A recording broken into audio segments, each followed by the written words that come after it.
नमस्कार दोस्तों, MD study point में आप सभी का स्वागत है। आज की इस क्लास में हम समझेंगे 12th क्लास की पॉलिटिकल साइंस की सेकंड बुक का चैप्टर 5 कांग्रेस प्रणाली, चुनौतियां और पुनर्स्थापना।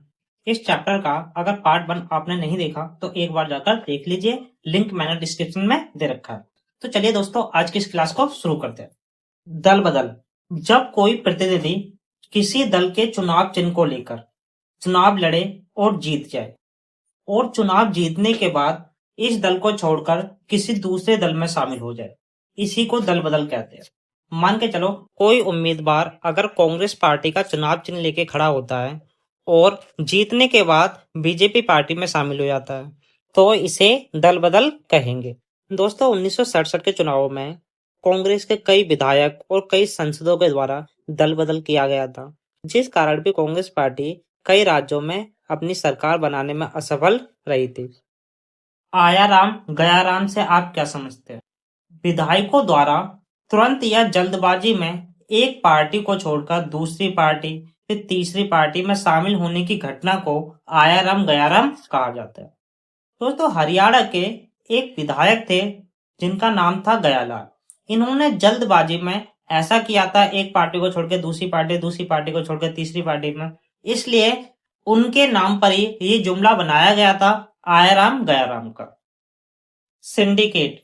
कांग्रेस के अंदर ताकतवर नेताओं के समूह को सिंडिकेट कहा जाता था। कांग्रेस पार्टी के अंदर जो ऐसे नेता होते थे जिनका कांग्रेस पार्टी के अंदर दबदबा है, उन नेताओं के समूह को सिंडिकेट कहा जाता था। सिंडिकेट ने इंदिरा गांधी को प्रधानमंत्री बनाने में अहम भूमिका निभाई थी।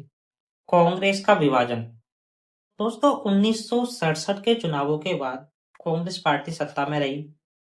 इंदिरा गांधी प्रधानमंत्री बनी।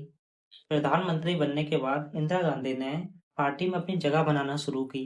इंदिरा गांधी ने अपने सलाहकार के रूप में पार्टी से बाहर के लोगों को रखा, जिस कारण इंदिरा गांधी और सिंडिकेट के बीच मनमुटाव पैदा हो गया। सिंडिकेट ने इंदिरा गांधी को प्रधानमंत्री बनाने में महत्वपूर्ण भूमिका निभाई थी। सिंडिकेट का मानना था कि इंदिरा गांधी को राजनीति का ज्यादा ज्ञान नहीं है, इसलिए इंदिरा गांधी जो भी राजनीतिक फैसले लेगी वे सिंडिकेट से पूछ कर लेगी। लेकिन इंदिरा गांधी ने अपने सलाहकार के रूप में पार्टी से बाहर के लोगों को रखा, जिस कारण से इंदिरा और सिंडिकेट के बीच में मनमुटाव पैदा हो गया। इंदिरा गांधी और सिंडिकेट के बीच में जो मनमुटाव चल रहा था, वे 1969 के राष्ट्रपति के चुनावों के दौरान सभी के सामने आ गया। दोस्तों, क्या हुआ? 1969 में राष्ट्रपति जाकिर हुसैन का देहांत हो गया था और उसके बाद राष्ट्रपति के चुनाव कराए गए थे। इन चुनावों में सिंडिकेट के द्वारा कांग्रेस के जो ताकतवर नेता हुआ करते थे, इनके द्वारा लोकसभा के अध्यक्ष एन संजीव रेड्डी को राष्ट्रपति के चुनावों में खड़ा किया गया, लेकिन इंदिरा गांधी और एन संजीव रेड्डी की नहीं बनती थी, जिस कारण इंदिरा गांधी ने इसका विरोध किया। लेकिन इंदिरा गांधी की बात नहीं मानी गई, जिस कारण इंदिरा गांधी ने उपराष्ट्रपति बीवी गिरी को बढ़ावा दिया। बीवी गिरी ने इंदिरा गांधी के कहने पर राष्ट्रपति पद के लिए नामांकन भर दिया, इसलिए इंदिरा गांधी ने उपराष्ट्रपति बीवी गिरी को राष्ट्रपति के चुनावों में खड़ा होने के लिए बढ़ावा दिया, इसलिए बीवी गिरी ने राष्ट्रपति के चुनावों के लिए नामांकन भर दिया और इंदिरा गांधी ने बीवी गिरी का सपोर्ट करते हुए सभी सांसद और विधायकों से अपील करी, अंतरात्मा की आवाज पर वोट देने के लिए कहा। जब राष्ट्रपति के चुनाव के परिणाम आए तो उसमें बीवी गिरी राष्ट्रपति का चुनाव जीत गए और एन संजीव रेड्डी इन चुनावों में हार गए थे, जिस कारण कांग्रेस पार्टी दो भागों में विभाजित हो गई। सिंडिकेट वाली कांग्रेस पार्टी को कांग्रेस ओ कहा गया और इंदिरा गांधी की कांग्रेस पार्टी को कांग्रेस आर कहा गया। विभाजन के बाद इंदिरा गांधी की जो कांग्रेस पार्टी थी वो अल्पमत में आ गई, उसके पास बहुमत नहीं बचा, जिस कारण इंदिरा गांधी ने डीएमके और सीपीआई के साथ गठबंधन करा और केंद्र में अपनी सरकार बनाए रखी। 1971 के चुनाव में कांग्रेस पार्टी के जीतने के क्या कारण थे? दोस्तों, 1971 में 5वें आम चुनाव कराए गए, जबकि 5वें आम चुनाव 1972 में होने थे, क्योंकि इंदिरा गांधी ने कार्यकाल पूरा होने से पहले ही लोकसभा को भंग कर दिया था, जिस कारण 1971 में मध्यवर्ती चुनाव कराए गए। इन चुनावों में इंदिरा गांधी ने कई सारी नीतियां अपनाई, जिस कारण इंदिरा गांधी 1971 के चुनावों में भारी बहुमत से जीती। पहला था गरीबी हटाओ का नारा। इंदिरा गांधी ने चुनावों से पहले गरीबी हटाओ का नारा दिया था। यह नारा गरीबों के समर्थन में था, इसलिए गरीब लोगों ने इंदिरा गांधी का समर्थन किया। दूसरा है प्रीवी पर्स की समाप्ति। प्रीवी पर्स रजवाड़ों को मिले विशेष अधिकार थे।